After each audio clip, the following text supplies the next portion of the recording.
Wyoming Territory, 1886. Caleb Thornton stood alone at his wife's grave, the summer wind carrying dust across the wooden marker. 3 years. 3 years since fever took her. 3 years of silence in a house built for a family he'd never have. He pulled a crumpled letter from his pocket, read it one more time. "I ain't looking for love. Just honest work and a roof that don't leak. If that's enough, I'll come." It was enough. God help him, it had to be enough. If you want to know what happened when Ruth Brennan stepped off that stagecoach, subscribe to my channel and stay until the end. Drop a comment telling me what city you're watching from. I love seeing how far these stories travel. Caleb Thornton's hands wouldn't stop shaking. He stood in front of the general store in Ridgewood, hat pulled low against the afternoon sun, watching the stagecoach kick up dust on the horizon. His foreman, Elijah Cross, leaned against the hitching post beside him, chewing on a piece of straw. "You gonna stand there twitching all day?" Elijah asked. "Or you gonna breathe sometime?" "I'm breathing." "Could have fooled me." Elijah shifted the straw to the other side of his mouth. "Coach will be here in 10 minutes. Might want to unclench them fists before she sees you looking like you're fixin' for a fight." Caleb looked down at his hands. Elijah was right. He forced his fingers to relax, wiped his palms on his trousers. "What if she ain't what her letters said?" Caleb muttered. "What if she takes one look at the ranch and gets right back on that coach?" "Then she gets back on the coach," Elijah shrugged. "Ain't the end of the world." "Easy for you to say. Molly's been your wife for 30 years. 32, and it weren't easy at the start, I can tell you that. Elijah pushed off the hitching post. "Marriage ain't never easy. But you can't build nothing alone, Caleb. Your uncle knew that. Why you think he left you that ranch?" Caleb didn't answer. Samuel Thornton had left him 3,000 acres of Wyoming Territory, a herd of cattle, and a house too big for one man. What his uncle hadn't left him was any notion of how to fill the silence that echoed through those rooms every night.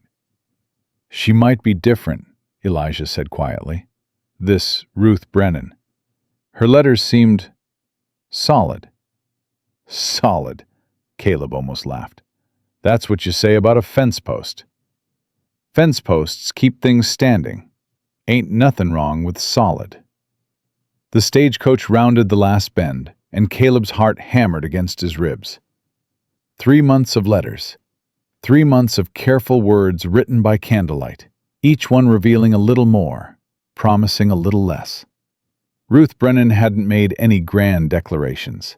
She hadn't claimed to be beautiful or accomplished or eager for frontier adventure.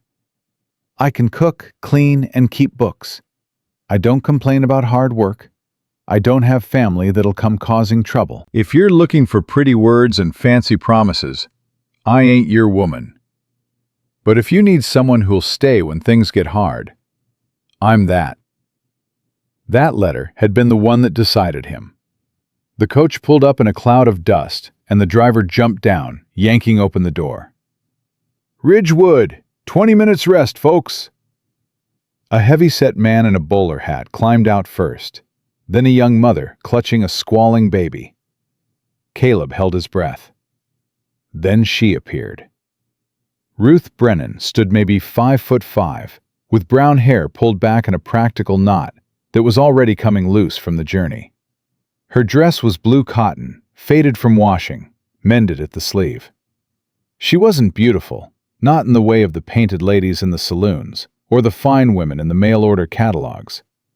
But when she stepped down from the coach and her eyes, brown, warm, wary, met his across the dusty street, Caleb felt something shift in his chest.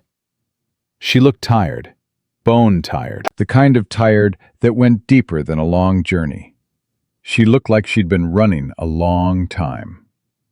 He stepped forward before he could second-guess himself. "Miss Brennan?" "Mr. Thornton." She didn't smile, didn't offer her hand, just looked at him with those careful eyes, measuring. "You're taller than I pictured." You're... He stopped.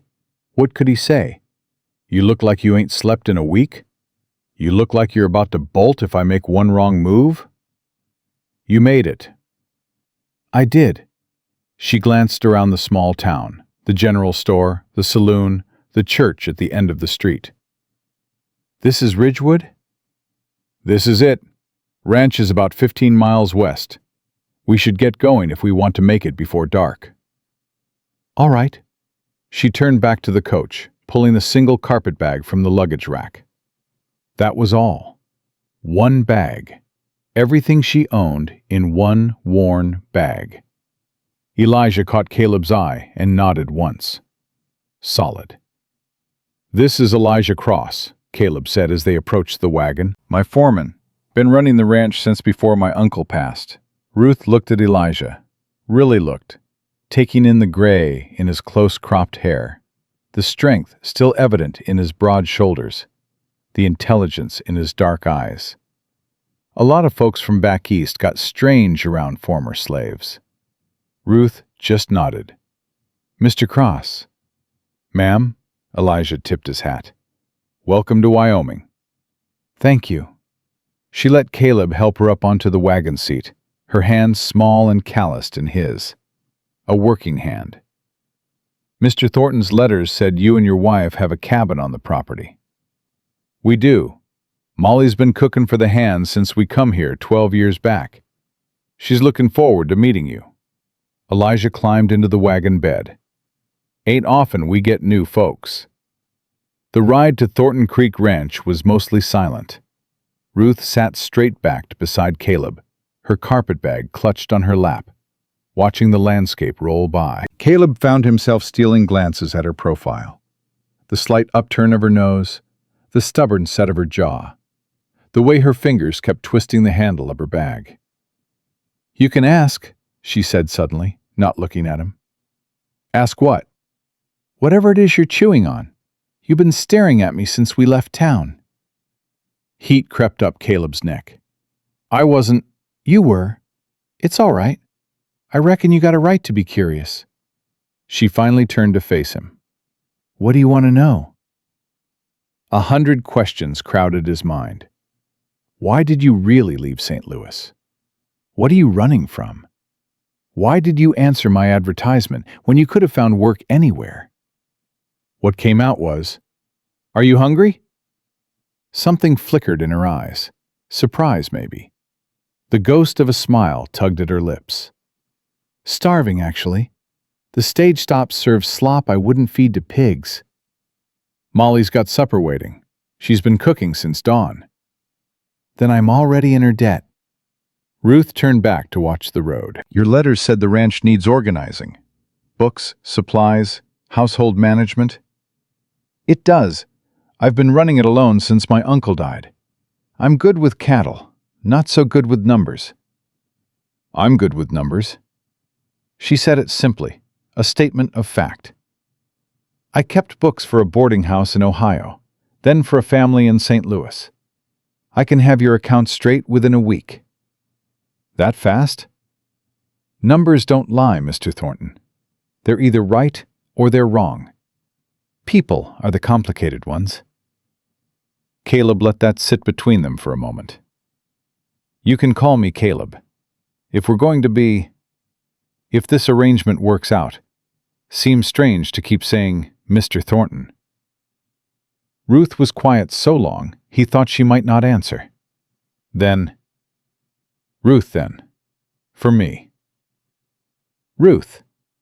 He tested the name. Solid. Biblical. The kind of name that stayed. That's a good name. My mama picked it. Said Ruth in the Bible went where she wasn't wanted and made herself necessary. A shadow crossed her face. Mama had a way of seeing the future, I suppose.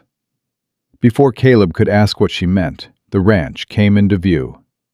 Thornton Creek Ranch sprawled across a valley cupped between two ridges, the main house standing tall against the evening sky. Even from a distance, Ruth could see it was a real house. 2 stories, proper windows, a porch that wrapped around the front. The barn was big, the bunkhouse well-maintained, and cattle dotted the grassland stretching toward the mountains. "It's more than I expected," Ruth said quietly. "Is that good or bad?" "I don't know yet." She looked at him with those measuring eyes. "Ask me in a month." They pulled up to the house as the sun touched the western ridge. A woman emerged from the smaller cabin nearby. Molly Cross, had to be. She was round and warm-looking, with silver threading through her dark hair, and a smile that crinkled the corners of her eyes. "Lord, look at you!" Molly came down the steps, wiping her hands on her apron. "You must be Ruth. Come here, child. Let me look at you." Ruth climbed down from the wagon, and Molly took her hands, studying her face with a kind of frank assessment that would have made most people uncomfortable. Ruth just stood there, letting herself be examined. "You're tired," Molly pronounced, "and too thin.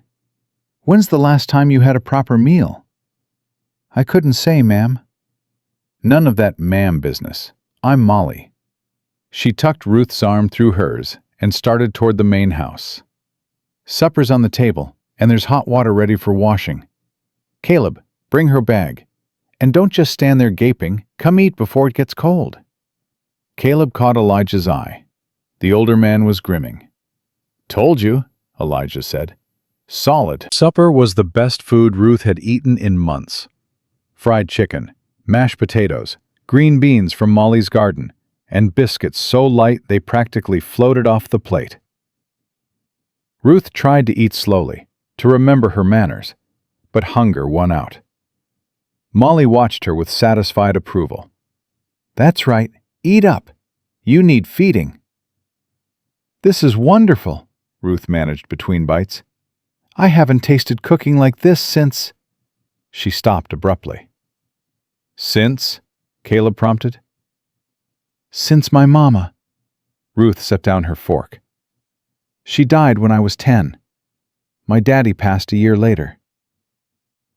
"I'm sorry." Caleb's voice was gentle. "My mother passed when I was young too.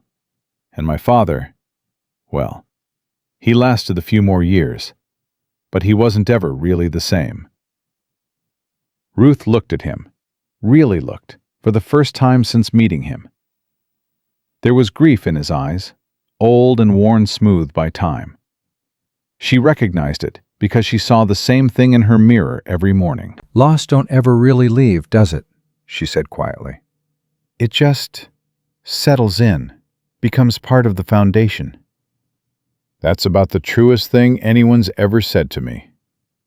Molly and Elijah exchanged a glance across the table. "Well," Molly said, breaking the moment, "Ruth, I've made up the room off the kitchen for you. It's small, but it's got a good bed and a window that catches the morning light. If this arrangement works out, and you two marry proper, you'll move into the main bedroom upstairs. But for now, this keeps things respectable." "That's thoughtful," Ruth hesitated. "Mrs. Cross, Molly, I want to be clear about something. I didn't come here looking for love. I came looking for honest work and a fair arrangement. Mr. Thornton's letters promised both." "Caleb," he corrected quietly. "Caleb." She said his name carefully, like she was testing its weight. "I've been on my own since I was 16. I've worked for my keep everywhere I've been. I expect this to be the same. A partnership, nothing more." Molly's eyes softened. "Child, nobody's asking for more than you're willing to give. Caleb here ain't the type to push where he ain't wanted. Lord knows, he's been alone too long himself." "What happened to your wife?" Ruth asked before she could stop herself. Then she shook her head. "Forgive me, that's not my business." "No." Caleb's voice was rough. "It's fair. We're supposed to be considering each other. You should know." He pushed his plate away. "Her name was Sarah. We were married 2 years when fever took her. That was 3 years ago. No children?" "No." The word came out sharp, then softer. She was carrying when she died. The fever took them both. Ruth felt something twist in her chest. a grief that wasn't hers to carry but settled there anyway. "I'm sorry," she said. "I shouldn't have asked." "You had a right to know. I got a past. You got a past. We both got ghosts." Caleb met her eyes across the table. "The question is whether we can build something despite them." The room went quiet. Even Molly stopped bustling. Ruth held Caleb's gaze for a long moment. She thought about the things she hadn't told him. The accusations, the shame, the way she'd fled St. Louis like a thief in the night, even though she'd never stolen anything in her life. She thought about Mr. Patterson's hands on her arm, his voice in her ear, the way his wife had looked at her when the lies started spreading. She wasn't ready to tell him. Might never be ready. But looking at this man with his wounded eyes and his honest face, she thought maybe, just maybe, she'd found a place where the past might finally stop chasing her. "I reckon we can try," she said. Caleb's shoulders relaxed a fraction. "That's all I'm asking." Ruth woke before dawn, a habit she couldn't shake no matter how tired she was. The room off the kitchen was small but clean, and true to Molly's word, the morning light came through the window, soft and golden. She dressed quickly in her work dress, brown cotton, sturdy, forgettable, and braided her hair back tight. No sense in vanity. There was work to do. The kitchen was empty, but the stove was still warm. Ruth found coffee in the pot and poured herself a cup, wrapping her hands around it as she looked out the window at the ranch coming to life. Cowpokes were already moving toward the barn. She could see Elijah's tall figure giving orders, pointing men toward different tasks. In the corral, a young Mexican man, Diego she'd learn later, was working with a skittish mare, his voice low and soothing. "You're up early." Ruth turned. Caleb stood in the doorway, hat in hand, looking like he'd been awake for hours. "Couldn't sleep past 4 if I tried," she said. "Old habit." "Same." He moved to the stove, poured himself coffee. "Thought I'd show you around today. The house, the books, the operation. So you know what you're working with." "I'd like that." They drank their coffee in silence for a moment. Not uncomfortable, just quiet. Ruth realized she couldn't remember the last time silence had felt this easy. "Molly usually comes around 6 to start breakfast for the hands," Caleb said. "But if you want to take over cooking—" "No." Ruth shook her head. "At least, not right away. Let me find my footing first. I can help her, learn how she runs things. Then we'll see." Caleb nodded, approval flickering in his eyes. "Smart. She's been doing it for years. Got her own system. Then I'll learn her system before I start changing anything. Most people would have come in wanting to take over." "Most people are fools."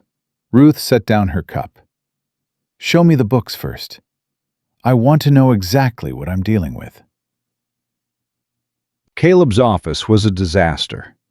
Ruth stood in the doorway, staring at the chaos of papers, ledgers, receipts, and notes piled on every surface. Bills were stuffed into coffee cups. Correspondence was stacked in wobbly towers. A ledger lay open on the desk, the last entry dated 3 months prior. "I told you I wasn't good with numbers," Caleb said behind her, his tone somewhere between defensive and embarrassed. "This isn't about numbers." Ruth picked up a receipt that was threatening to slide onto the floor. "This is about— I don't even have words for what this is. My uncle kept everything in order. When he died, I just let it go. For 2 years? There were other priorities, the cattle, the men. The ranch was barely surviving when I took over. Marcus Webb, he was Uncle Samuel's partner. He cheated me out of 200 head before I caught on. I've been building back from nothing." Ruth filed that information away. A man who'd been cheated. A man who'd been alone. A man who'd let his house fall apart because he didn't have the energy to care about anything beyond survival. She understood that better than she wanted to admit. "All right," she rolled up her sleeves. "I'll need a full day to sort through this, maybe two. Don't expect miracles. Wouldn't dream of it." A hint of a smile touched Caleb's face. "I'll be in the south pasture most of the day, branding. Molly can get you anything you need." He left, and Ruth stared at the mountain of paper. Then she got to work. By noon, Ruth had sorted the chaos into categories: bills paid, bills unpaid, correspondence, receipts, and unclear. The last pile was the biggest. She'd found scraps of paper with numbers that didn't connect to anything, notes in handwriting that wasn't Caleb's, his uncle's probably, and several envelopes that had never been opened. One of those envelopes caught her eye. Heavy paper, formal hand, a return address in Chicago.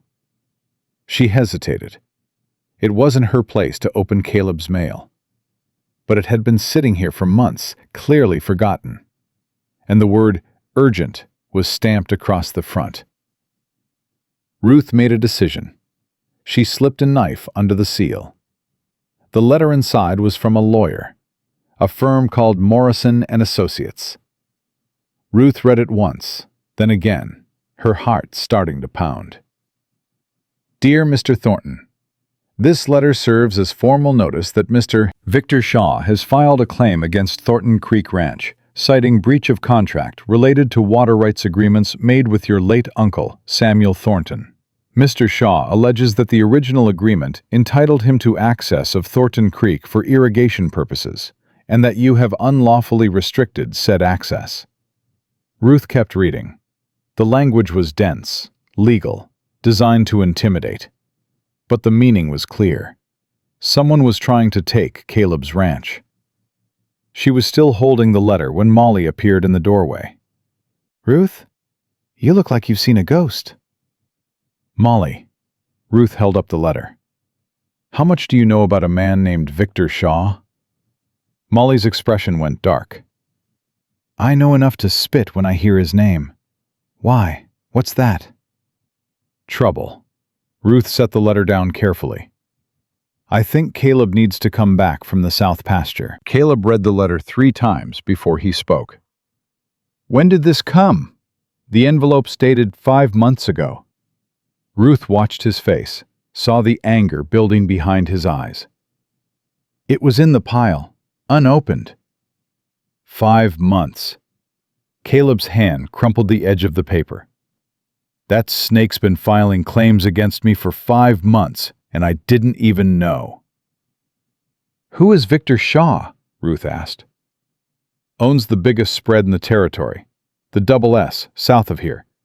He's been trying to buy me out since before my uncle died." Caleb threw the letter onto the desk. "The water rights claim is garbage. Uncle Samuel never made any agreement about the creek." "Can you prove that?" Caleb stopped, looked at the chaos of papers Ruth had been sorting. "The original deed should be here somewhere, and any agreements my uncle made." "Then we find them." Ruth pulled a chair up to the desk. "You know this ranch. I know paperwork. Between us, we can figure this out." Caleb looked at her. This woman he'd known for less than a day, who was already rolling up her sleeves to fight a battle that wasn't hers. "Why?" he asked. "This ain't your problem. We got a 3-month arrangement. You could walk away." Ruth met his eyes steadily. "I could, but I'm tired of walking away from things." Something passed between them. An understanding. A beginning. "All right," Caleb said. "Then let's find those papers." They worked through the afternoon and into the evening, sorting through years of Samuel Thornton's documents. Elijah joined them, adding his memory of conversations and agreements. Molly kept them fed and caffeinated. Around midnight, Ruth found it. "Here." She pulled a yellow document from a folder marked Water. "This is the original deed. And look." She pointed to a clause near the bottom. "All water rights pertaining to Thornton Creek remain in perpetuity with the owner of the land through which said creek runs. That's you, Caleb. Caleb leaned over her shoulder to read. That means Shaw's got no claim? It means his claim is based on a lie. Ruth set the document aside carefully. We need a lawyer to file a response. Someone in Ridgewood? Judge Patterson handles most legal matters, Caleb frowned. But he's friendly with Shaw. Has been for years. Then we find someone else. Someone in Cheyenne, maybe. Ruth started making notes. We'll need copies of everything. The original deed, any correspondence with Shaw, records of him trying to buy you out. You're talking like you're staying. Ruth's pen stopped moving. She looked up to find Caleb watching her with an expression she couldn't quite read.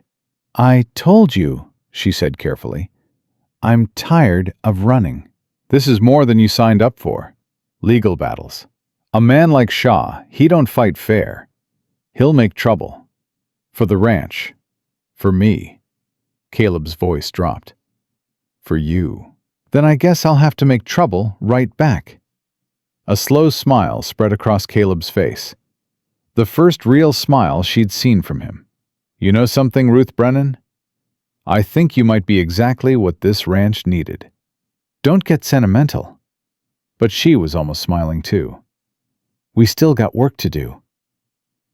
They worked until dawn broke golden over the mountains, side by side, building something neither of them had words for yet. And 300 miles away, Victor Shaw was already planning his next move. 3 weeks changed everything.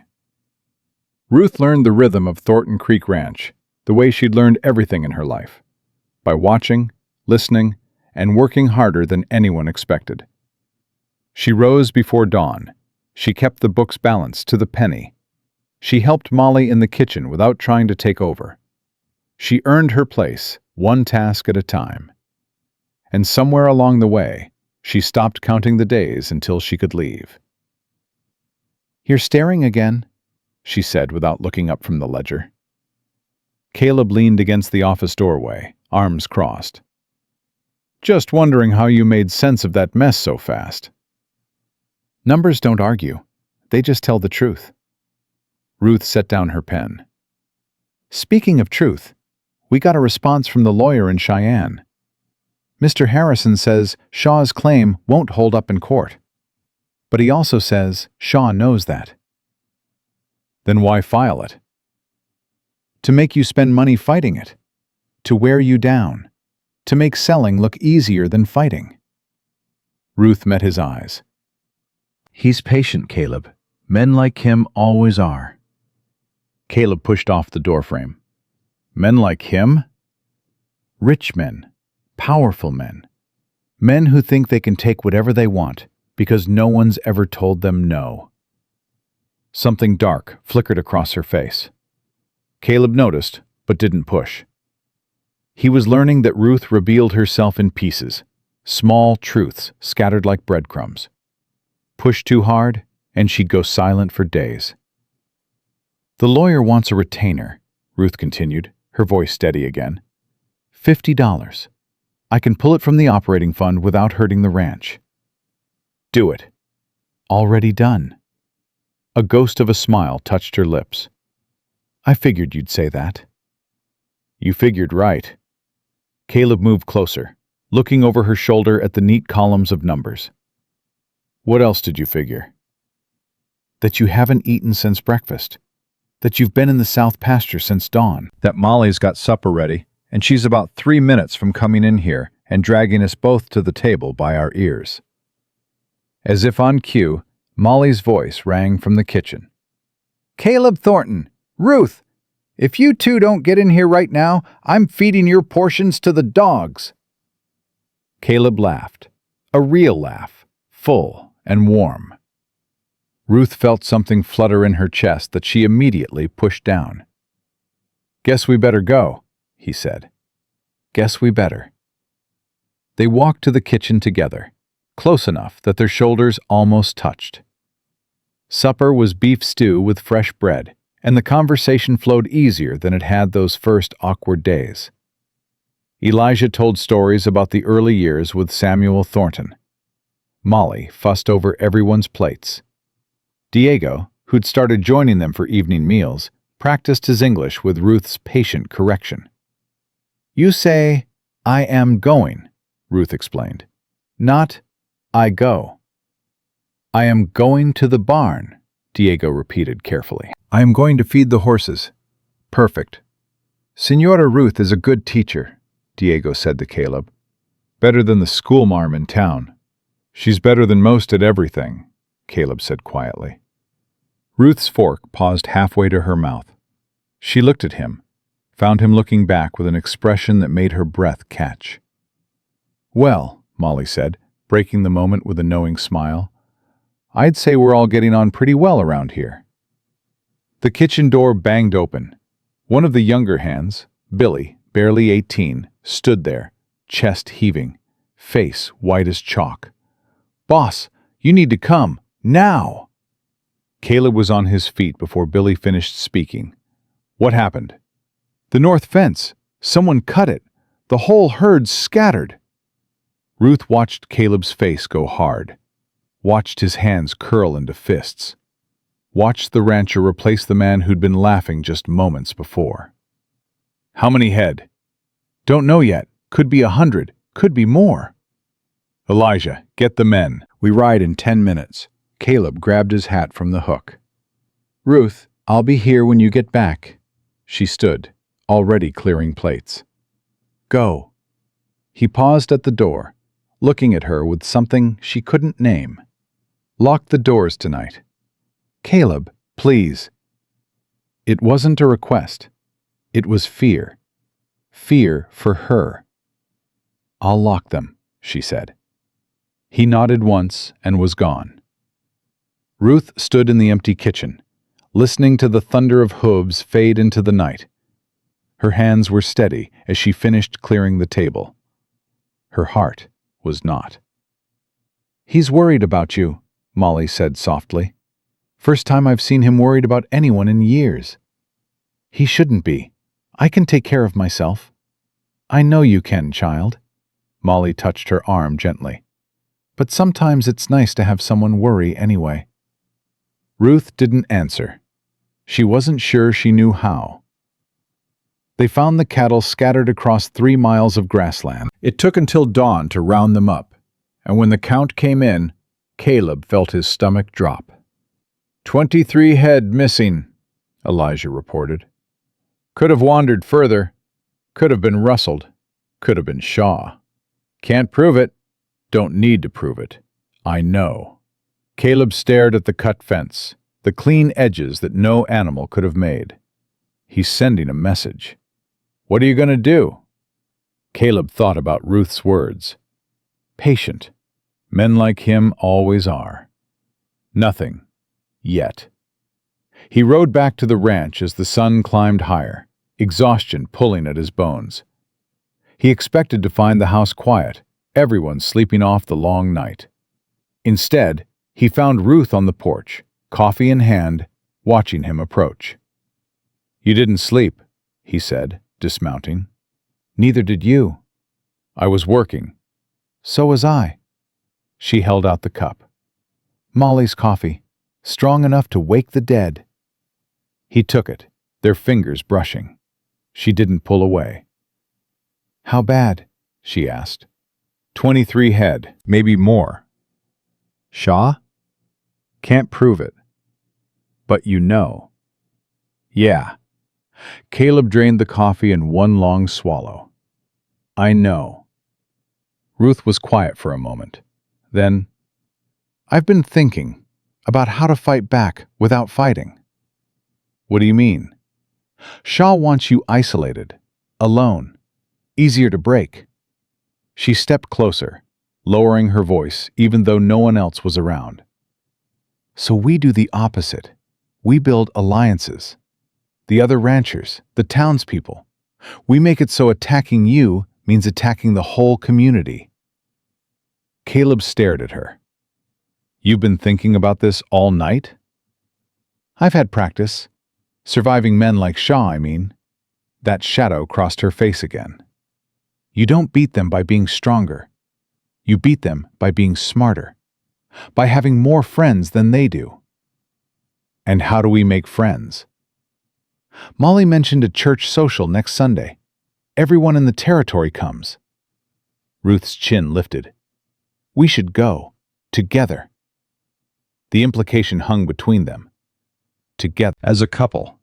As something more than a business arrangement. People will talk, Caleb said carefully. Let them talk. Talking isn't the problem. Silence is. Ruth met his eyes. Unless you'd rather I didn't. I want you there. The words came out rougher than he intended. I want you everywhere, Ruth. That's becoming a problem. She went very still. What kind of problem? The kind where I'm supposed to be keeping my distance, and instead I'm counting the hours until I see you again. Ruth's breath caught. She hadn't expected honesty. Not this much. Not this fast. Caleb, you don't have to say anything. I know our arrangement. 3 months, then you decide. I'm not trying to pressure you. He set down the empty cup. You should know. That's all. He walked past her into the house, leaving Ruth standing on the porch with her heart pounding and her carefully constructed walls starting to crack. The church social was everything Ruth had dreaded, and everything she needed. People stared. Of course they did. The mysterious woman from back east, living on Caleb Thornton's ranch, appearing on his arm like she belonged there. Whispers followed them through the crowd. That's her? The mail-order bride? Don't look like much, does she? I heard she can't even cook. Molly Cross does everything. Ruth kept her spine straight and her smile fixed. She'd survived worse than small-town gossip. Much worse. Mrs. Patterson? Caleb stopped before a stern-faced woman in her 60s. May I introduce Miss Ruth Brennan? The woman's eyes swept over Ruth with cold assessment. Miss Brennan, we've heard interesting things about you. I'm sure you have, ma'am. Ruth kept her voice pleasant. Small towns do love their stories. Indeed. Mrs. Patterson's lips thinned. I do hope you're not planning to stay. Women from the East rarely do. With respect, ma'am, I'm from Ohio. Not quite the East. Ruth felt Caleb tense beside her. And I found Wyoming suits me just fine. Mrs. Patterson looked at Caleb. Your uncle would have had concerns about this arrangement. My uncle would have appreciated a woman who works as hard as Ruth does. Caleb's voice was even, but Ruth heard the steel beneath it. Now, if you'll excuse us, ma'am, we have other folks to greet. He guided Ruth away with a hand on the small of her back. His touch burned through her dress. Thank you, she murmured. For what? For not letting me punch her. Caleb's laugh startled them both. Several heads turned at the sound. Ruth Brennan, you might be the best thing that ever happened to this ranch. Don't get ahead of yourself. But she was smiling. Really smiling. They worked the crowd together, and Ruth proved herself invaluable. She remembered names. She asked about children and crops and weather. She complimented the ladies on their cooking and listened to the men complain about cattle prices. By the end of the afternoon, half the town had warmed to her, and the other half was at least curious. Then Victor Shaw arrived. Ruth knew him immediately, even though they'd never met. He carried himself like a man who'd never been refused anything. Tall, silver-haired, expensive clothes that looked wrong in this plain church hall. His eyes swept the room and landed on Caleb with predatory interest. Thornton, Shaw's voice carried. Surprised to see you here. Heard you had some trouble with your fences. News travels fast. Bad news always does. Shaw's gaze shifted to Ruth. And who is this lovely creature? Ruth felt her skin crawl. She'd seen that look before. On another man, in another place. A man whose hands had grabbed her arm, whose voice had promised things she never wanted. "This is Miss Ruth Brennan." Caleb moved slightly, positioning himself between Ruth and Shaw. "She's managing my household accounts." "Is that what they're calling it these days?" Shaw's smile didn't reach his eyes. "A pleasure, Miss Brennan. I'm Victor Shaw. I own the Double S Ranch." "I know who you are." Ruth kept her voice steady. "Your reputation precedes you." "Does it? I hope it's a good one." "It's an interesting one." Shaw's eyes narrowed slightly. Most women simpered around him. This one had teeth. "Well, Miss Brennan, I hope you'll enjoy your time in Wyoming, however long that may be." He turned back to Caleb. "Think about my offer, Thornton. Ranching's a hard life. Some men aren't cut out for it. And some men should mind their own business. Everything in this territory is my business." Shaw smiled again. "Remember that." He walked away, and Ruth felt Caleb's tension like a physical thing. "That's him," she said. It wasn't a question. "That's him. He's worse than I thought. He's exactly what I thought." Caleb's jaw was tight. "Let's go home." Home. He'd said it without thinking, and Ruth realized, with a jolt that went through her whole body, that she'd started thinking of it that way too. 2 days later, the real trouble started. Ruth was in the office, reviewing the month's expenses, when she heard a wagon approaching. She looked up to see a young man climbing down, sandy hair, thin face, clothes that had seen better days. Something about him made her blood run cold. "Can I help you?" she called from the porch, keeping her distance.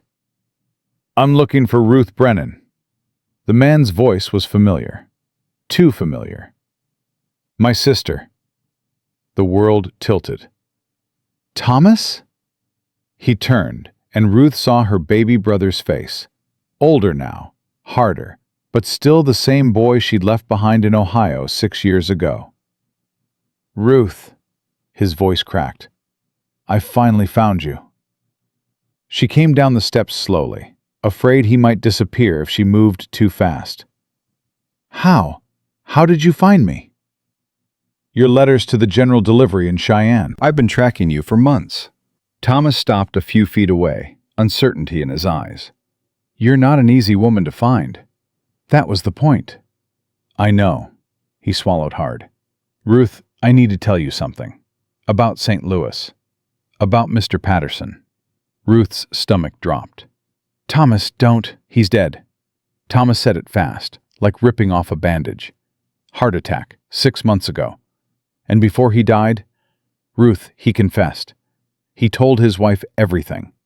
What he tried to do to you, how he spread those lies when you refused him." Ruth couldn't breathe. The ground seemed to shift beneath her feet. "Mrs. Patterson's been trying to find you," Thomas continued. "She wants to apologize. She wants to clear your name. Ruth, everyone in St. Louis knows the truth now. You could come home." Home. The word meant nothing anymore. "Ruth?" Caleb's voice came from behind her. She hadn't heard him approach. "Who's this?" "My brother." The words felt strange in her mouth. "Thomas, this is Caleb Thornton. He owns this ranch." Thomas looked at Caleb, then at Ruth, understanding dawning on his face. "You're the one she's been writing to. The rancher looking for a wife." "That's me." Caleb moved to stand beside Ruth. "You look like you've had a long journey." "I have." Thomas's eyes stayed on his sister. "Ruth, did you hear what I said? You can come home. You don't have to hide anymore." Ruth felt Caleb go very still beside her. Felt the question he wasn't asking. Would she leave, now that she could? "I heard you," she said quietly. "And I'm glad you came. But Thomas—" She looked at Caleb, at the ranch stretching behind him, at the life she'd started to build without meaning to. "I am home." Thomas stared at her. You've been here less than a month. I know. You ran halfway across the country to escape something that doesn't even exist anymore. You could go back to St. Louis. You could have your old life back. I don't want my old life. Ruth's voice was steady now, certain. I want this one. Caleb's hand found hers, his fingers intertwined with hers, solid and warm. Then you better come inside, he said to Thomas. We got a lot to talk about. Supper that night was quiet. Thomas ate like he hadn't seen food in days, which he probably hadn't. Ruth watched him, seeing the boy she remembered overlaid with the man he'd become. Tell me about the others, she said finally. Mary, James, little Sarah. Mary's married, got 2 kids now. James is working at the mill in Cleveland. Thomas set down his fork. Sarah died 3 years back. Scarlet fever. The grief hit Ruth like a physical blow. Little Sarah, who she'd raised from a baby after their mama died. Little Sarah, who she'd left behind. I didn't know, she whispered. How could you? You disappeared. Thomas's voice held no accusation, just weariness. We didn't know if you were alive or dead, Ruth. I spent 2 years thinking the worst. I'm sorry. The words felt inadequate. I thought it was safer, for everyone, if I just vanished. Safer from what? Patterson's lies? From Patterson himself. Ruth's hands clenched in her lap. You don't know what he threatened, Thomas. What he said he'd do if I didn't give him what he wanted. The table went silent. Caleb's jaw tightened. Molly pressed a hand to her mouth. He said he'd ruin us, Ruth continued, her voice shaking now. All of us.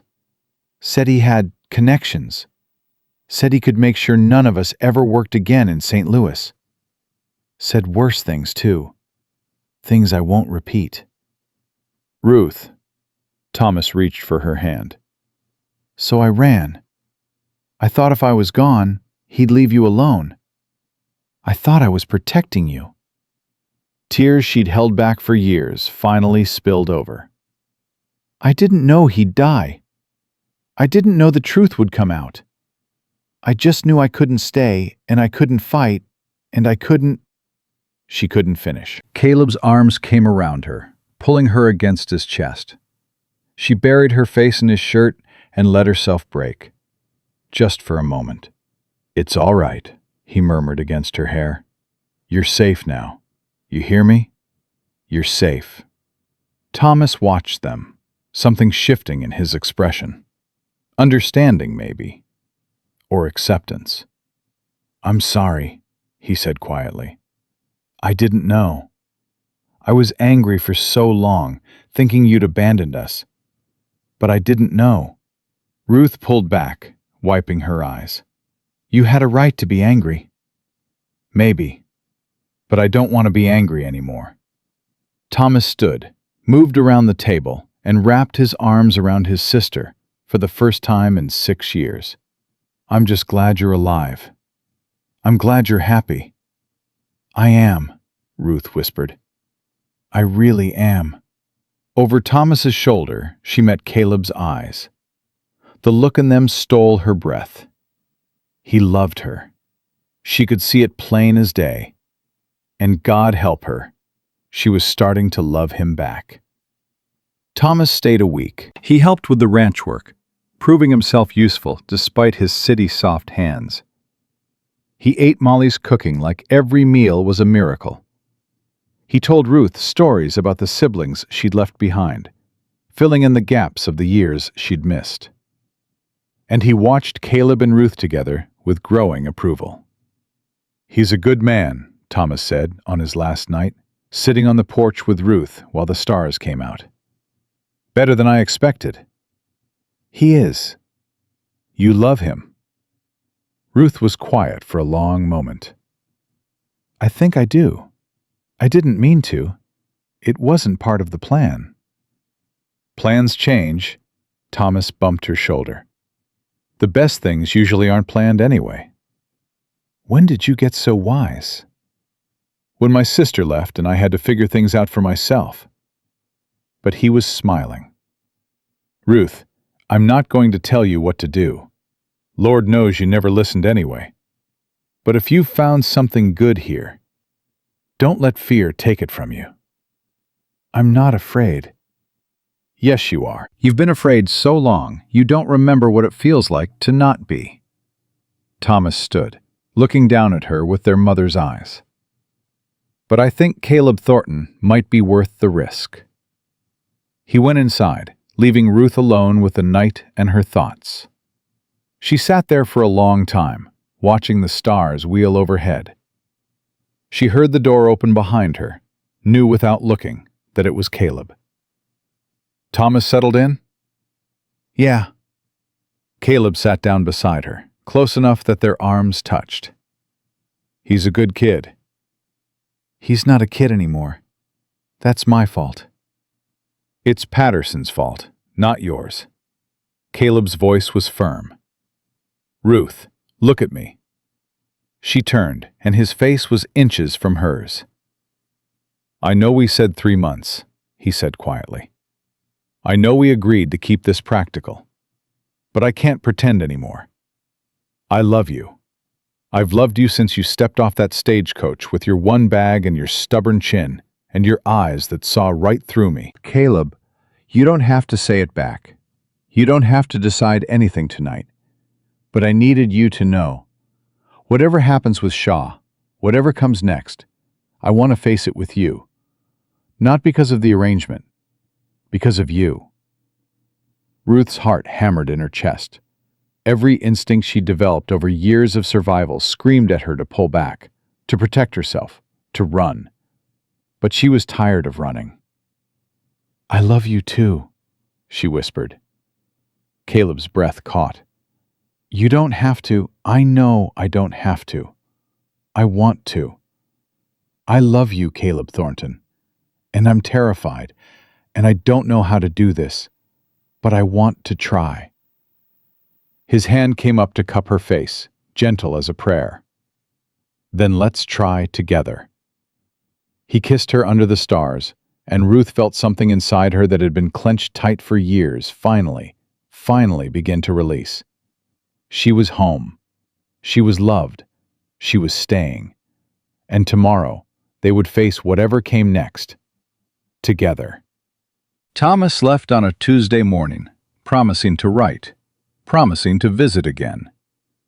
Ruth watched the wagon disappear down the road and felt something she hadn't expected. Not grief at his leaving, but gratitude that he'd come at all. You all right? Caleb asked, standing beside her. Better than all right. She turned to face him. I spent 6 years thinking I'd lost my family. Turns out I was wrong. You got family here too now. His voice was quiet. If you want it. Ruth took his hand. I want it. 3 days later, Victor Shaw made his next move. Ruth was in town picking up supplies when she heard the whispers. Women clustered near the general store, their voices dropping as she approached. Miss Brennan, Mrs. Patterson, the same cold woman from the church social, stepped into her path. I'm surprised you have the nerve to show your face. Ruth's stomach clenched. I beg your pardon? Don't play innocent with me. Mrs. Patterson's eyes glittered with malicious satisfaction. We know all about you now, about St. Louis, about why you really left. The blood drained from Ruth's face. What are you talking about? Mr. Shaw was kind enough to share some information about your history with your former employer. Mrs. Patterson's smile was cruel. Seems you have a habit of seducing the men you work for. That's a lie. Is it? Mr. Shaw has letters, documents, a very detailed account of your behavior in St. Louis. Ruth felt the ground shift beneath her feet. Shaw had dug into her past. Shaw had found Patterson's lies and was using them as weapons. Whatever Victor Shaw told you is false. Ruth kept her voice steady through sheer will. The man who made those accusations confessed on his deathbed that he lied. My brother came all the way from Ohio to tell me. How convenient. Mrs. Patterson's tone dripped with disbelief. A deathbed confession that no one can verify. It's the truth. The truth is that you've managed to sink your claws into one of the most eligible ranchers in the territory. The truth is that decent women don't travel alone across the country to live with men they've never met. Mrs. Patterson leaned closer. The truth is that Caleb Thornton deserves better than a woman with your reputation. Ruth felt the eyes of the whole town on her, felt the judgment, the condemnation, the sick pleasure they took in her humiliation. She could run. She could make excuses. She could do what she'd always done and disappear. Instead, she straightened her spine. You don't know anything about me, Mrs. Patterson. You don't know what I've survived or what I'm capable of. And you certainly don't know what Caleb Thornton deserves. Ruth's voice carried across the street. But I'll tell you what he doesn't deserve. A community that would believe a snake like Victor Shaw over a woman they've never bothered to actually know. She turned and walked to her wagon with her head held high, even as her hands shook so badly she could barely grip the reins. She didn't cry until she was halfway home. Caleb was in the barn when Ruth pulled up, but one look at her face brought him running. What happened? Ruth told him. Every word, every accusation, every cruel smile from Mrs. Patterson and her cronies. When she finished, Caleb's face was thunderous. Shaw did this. Of course he did. He's trying to isolate us. Turn the community against me so you'll send me away. Ruth laughed bitterly. It's a smart strategy. Attack the weakest point. You ain't weak. I'm a woman with a past, Caleb. In places like this, that's the same thing. No. Caleb took her face in his hands, forcing her to meet his eyes. Listen to me. I don't care what Shaw says.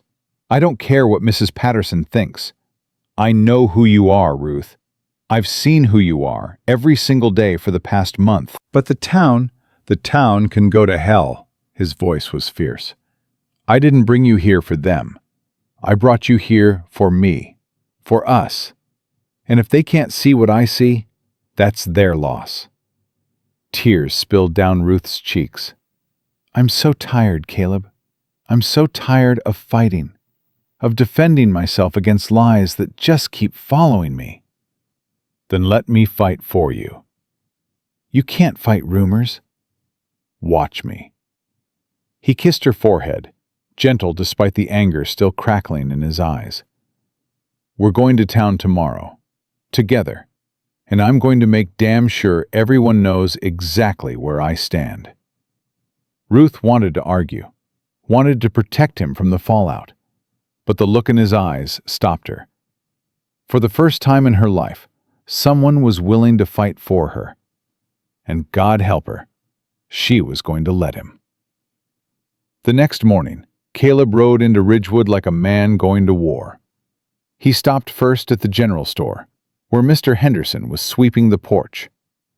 Morning, Thornton. What brings you to... I need to speak with you, Caleb's voice carried. All of you. Heads turned. People emerged from shops. Within minutes, half the town had gathered on the main street. Caleb stood in the middle of them all, Ruth at his side. I hear there's been some talk, his voice was steady, about Miss Brennan, about her past. Murmurs rippled through the crowd. Most of you know Victor Shaw's been trying to buy my ranch for years. You probably also know he's filed false claims, cut my fences, and scattered my cattle. Caleb's jaw tightened.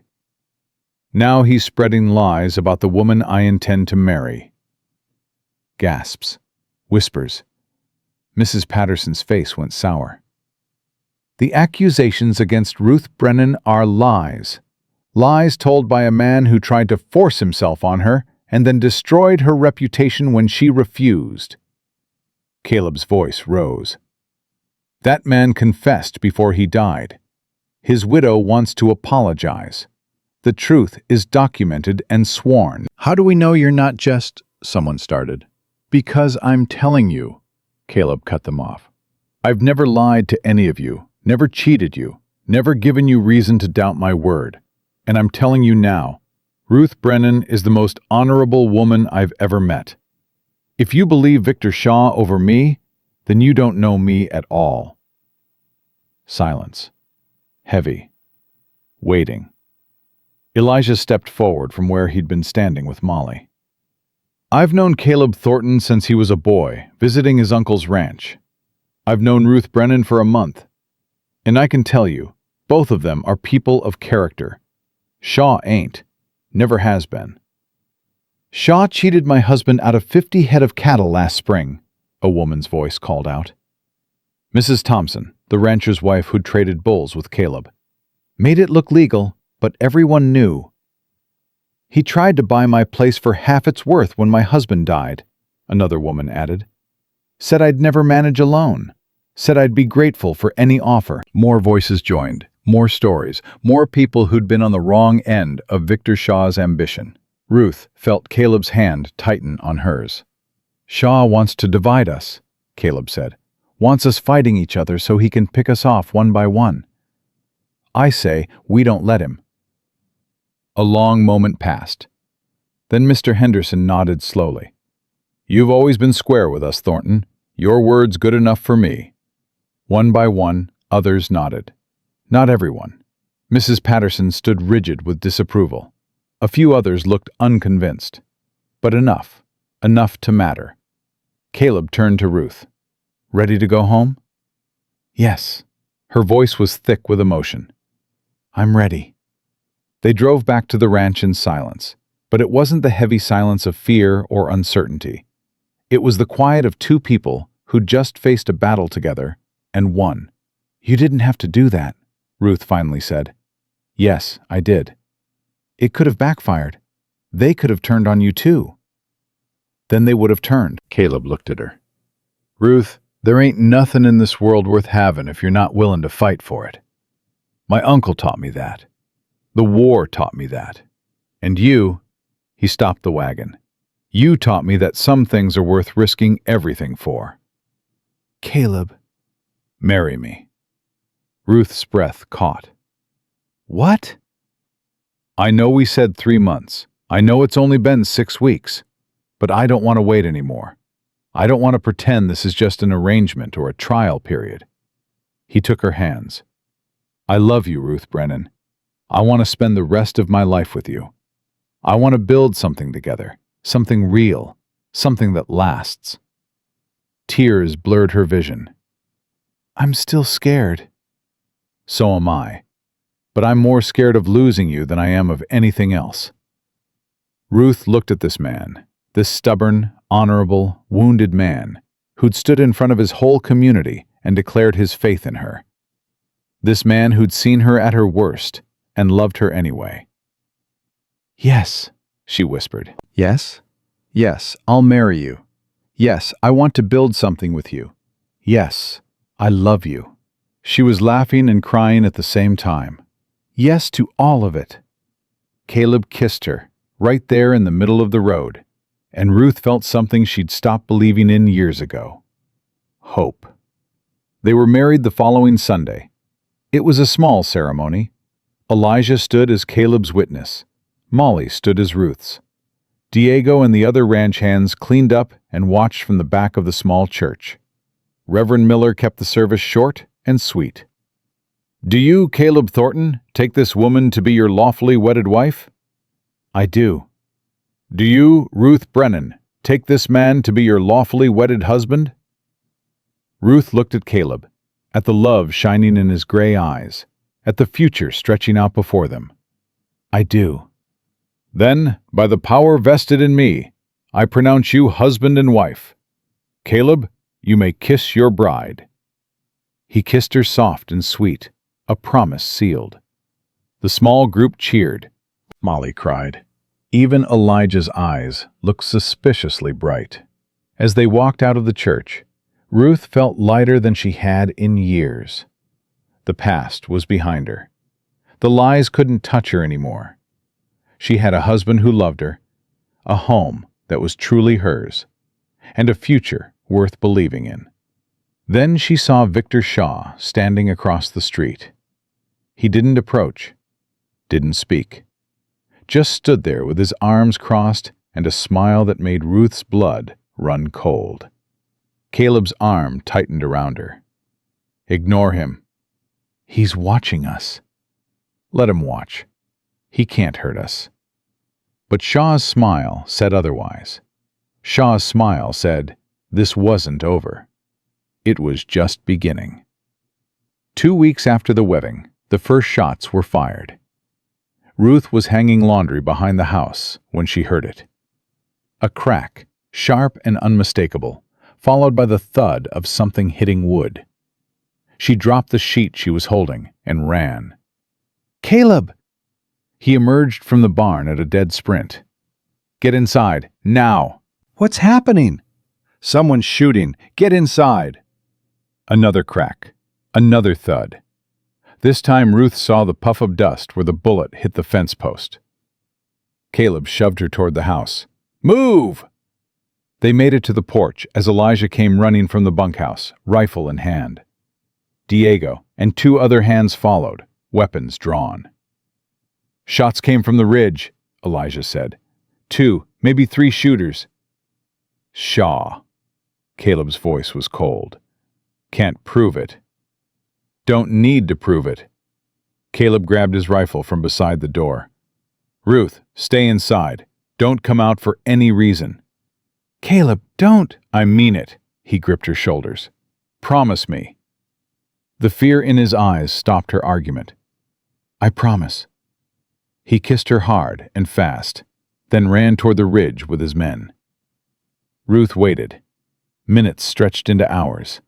She paced the kitchen, checked every window, jumped at every sound. Molly arrived, breathless from running. "I heard the shots. Where are they?" "The ridge." They went after the shooters. "Lord, have mercy." Molly took Ruth's hand.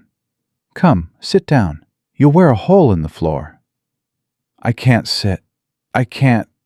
Ruth's voice broke. "What if something happens to him? What if—" "Don't." Molly's grip tightened. "Don't borrow trouble. Caleb knows what he's doing. Elijah knows what he's doing. They'll come back." "You don't know that." "No, but I believe it." Molly pulled Ruth into a hug. "That's what faith is, child. Believing when you can't know for certain." They waited together, holding hands, watching the ridge. An hour later, horses appeared on the horizon. Ruth was out the door before Molly could stop her.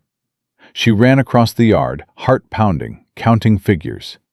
1, 2, 3, 4. Caleb, riding in front, alive. She reached him as he dismounted, throwing herself into his arms. "You're okay. You're okay." "I'm okay." He held her tight. Shooters were gone by the time we got there. Found shell casings, boot prints, definitely 3 of them. Shaw's men? Couldn't identify them. Caleb's jaw tightened. But we found something else. Elijah rode up, holding a piece of paper. This was nailed to a tree. They wanted us to find it. Ruth took the paper with trembling hands. The message was short and brutal. "Leave or burn." The blood drained from Ruth's face. "He's going to burn us out." "He's going to try." Caleb took the note, crumpled it in his fist. "He won't succeed." "Caleb, maybe we should—" "No." His voice was hard. "I'm not running. I've spent my whole life building this place. I'm not giving it up because some rich man thinks he can take whatever he wants. It's not worth dying for.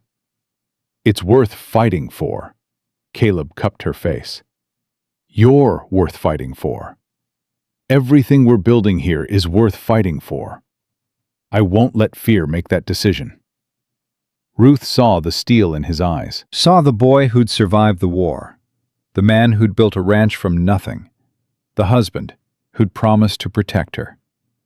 She could argue, she could beg him to run, or she could stand beside him. Then we fight, she said. Together. Caleb's smile was fierce. Together. They spent the next week preparing. Caleb organized the hands into rotating watches. Elijah mapped escape routes in case things went wrong. Diego kept the horses ready at all times.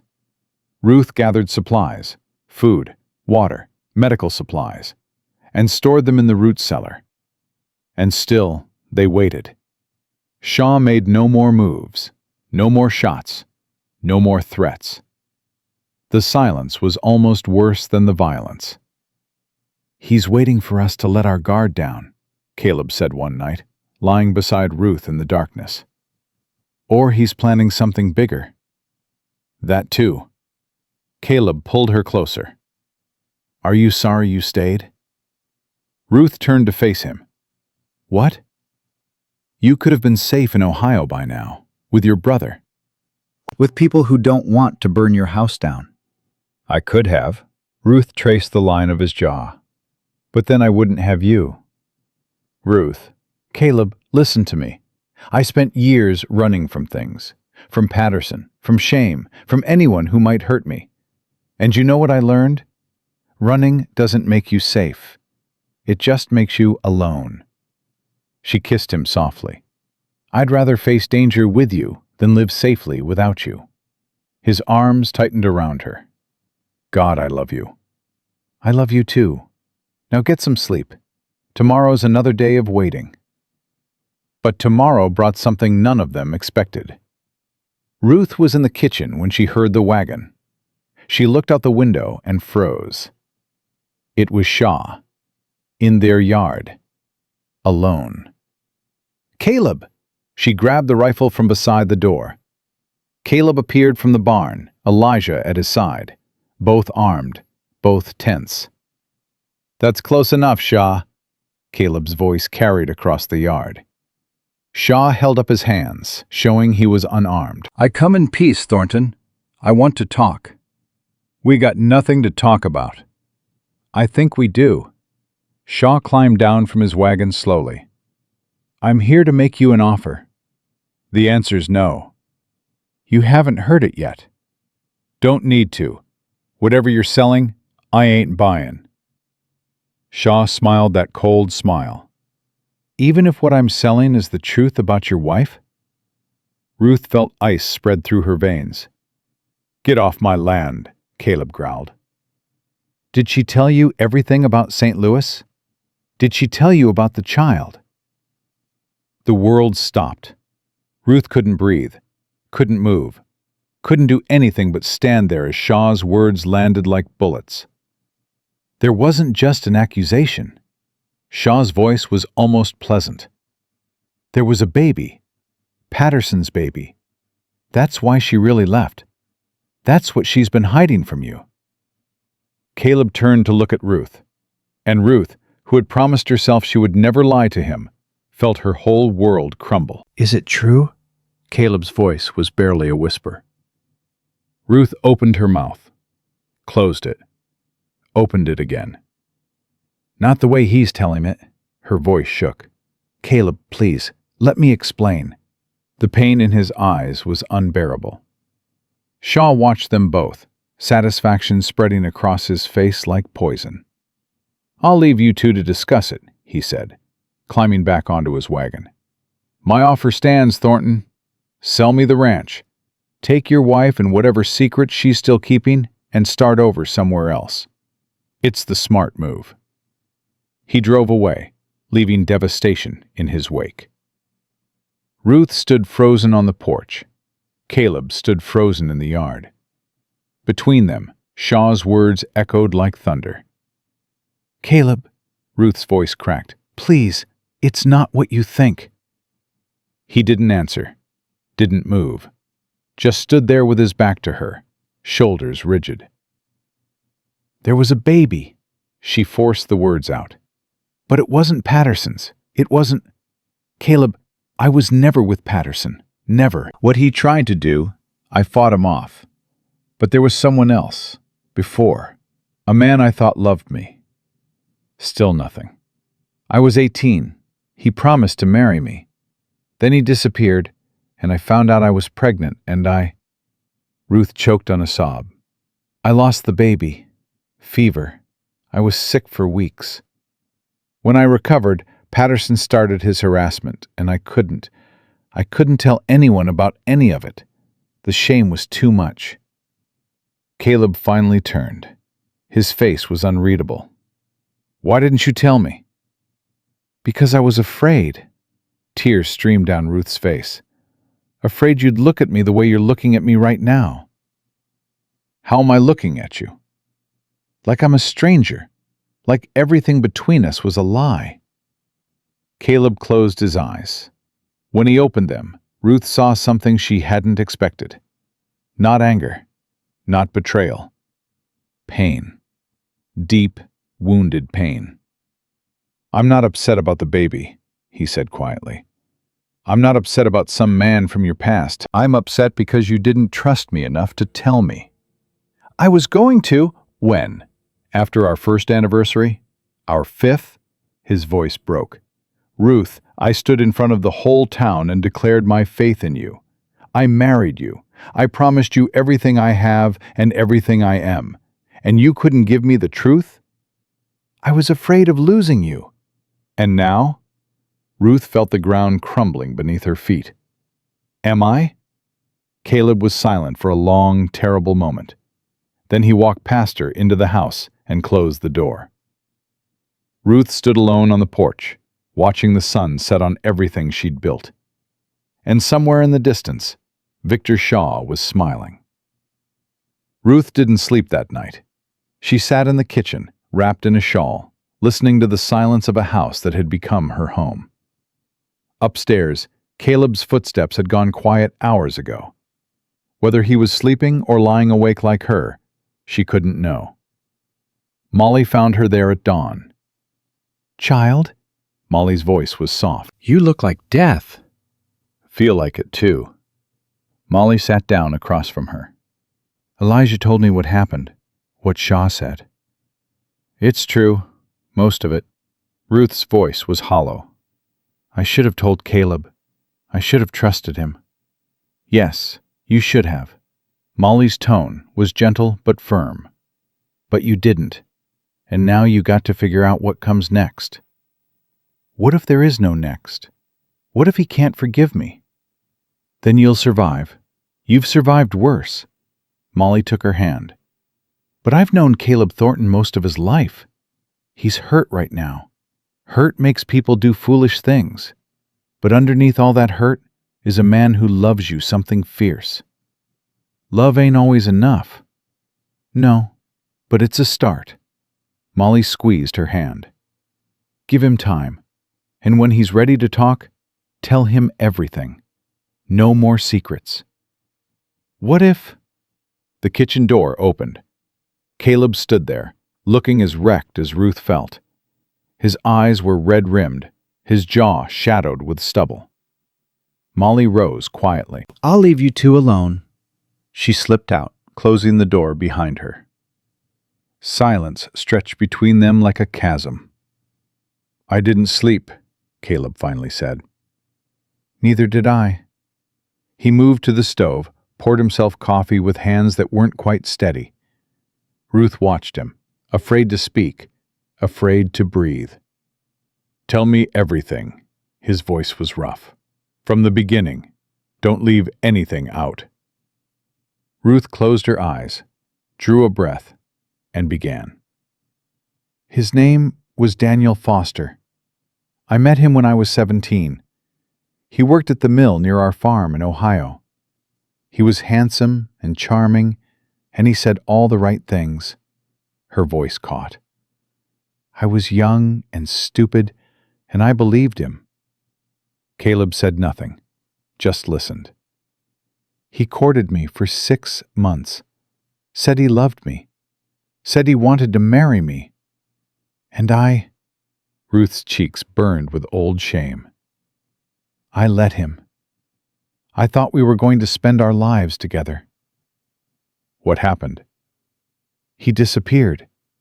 One day he was there, the next he was gone. Took a job in Pennsylvania, someone said.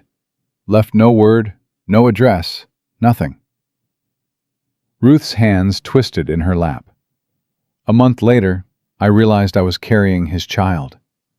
Caleb's coffee cup paused halfway to his mouth. I was terrified.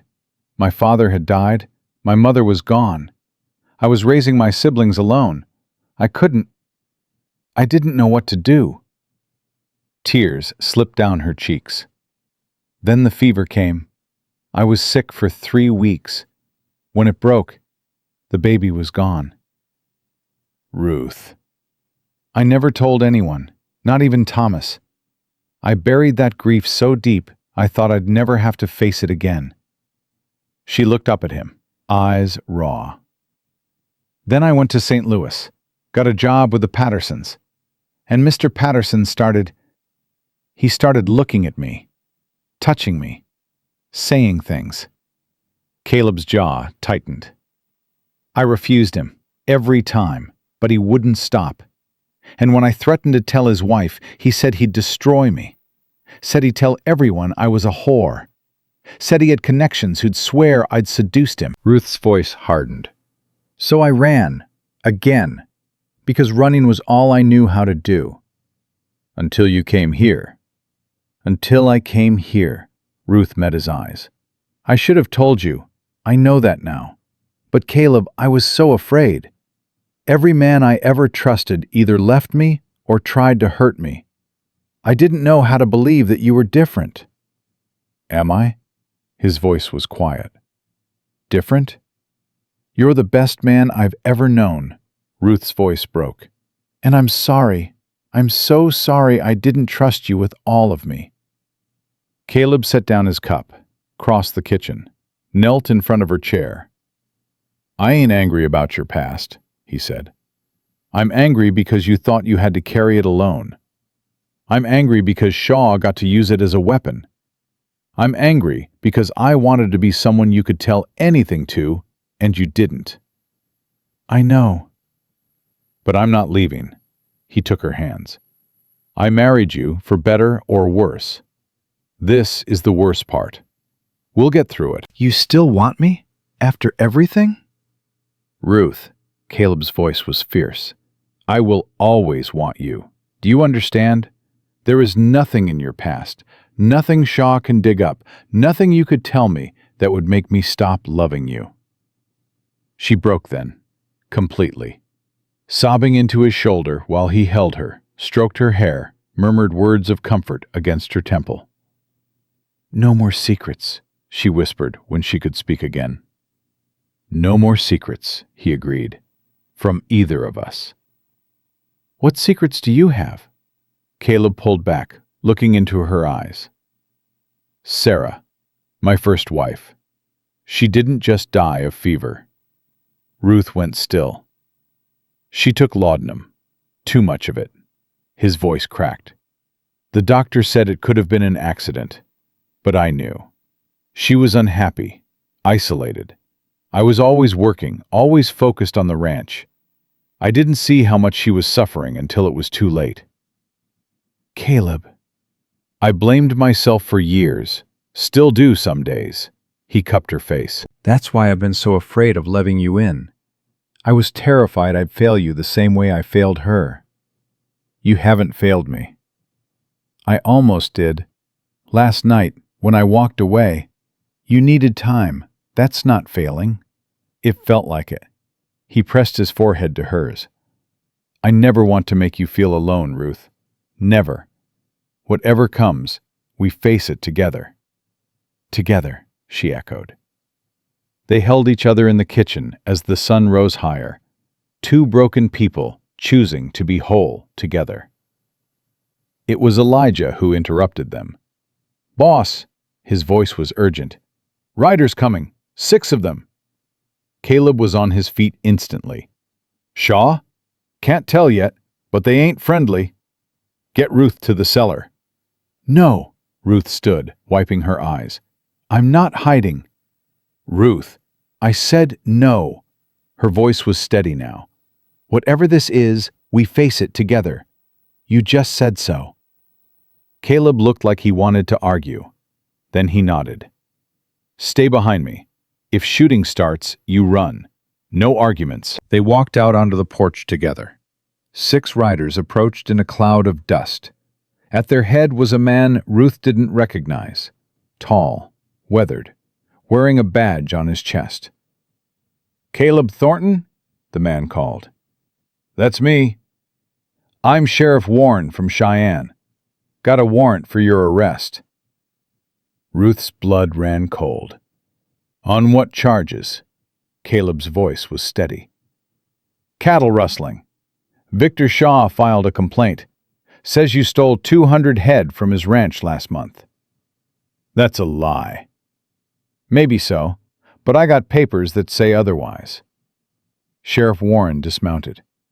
You can come peacefully, or you can make this difficult. Your choice. Ruth grabbed Caleb's arm. This is wrong. Shaw's the one who's been stealing from us. Ma'am, I understand you're upset, but I got a job to do. Your job is to arrest innocent men on false charges? Ruth. Caleb's voice was calm. Too calm. It's all right.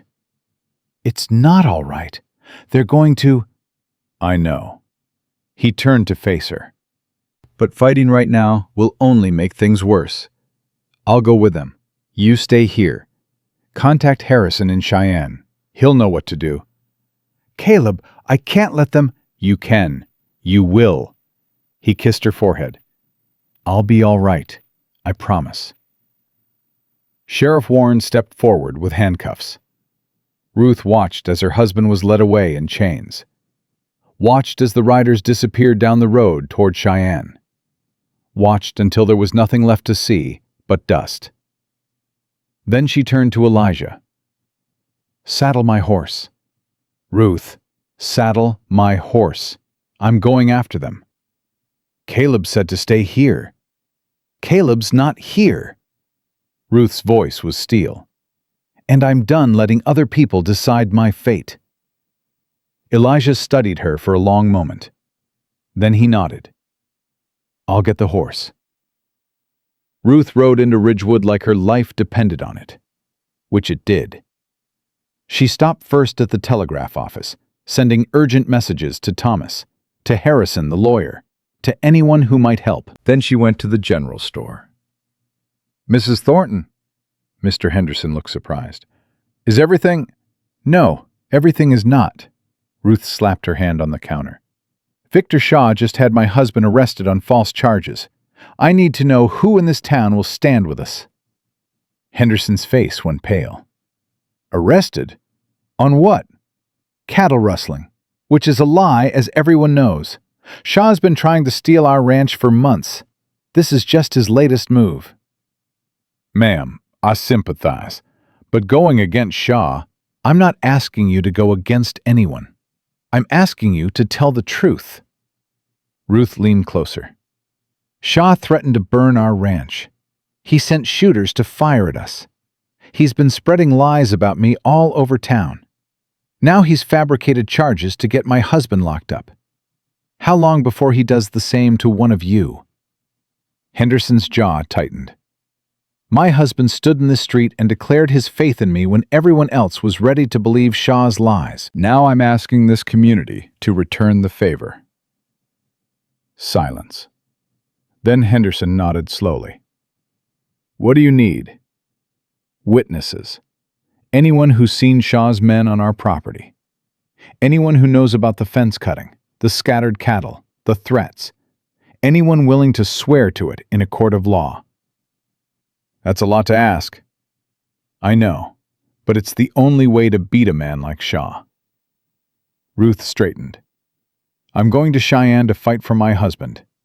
When I come back, I need to know this town will fight with me."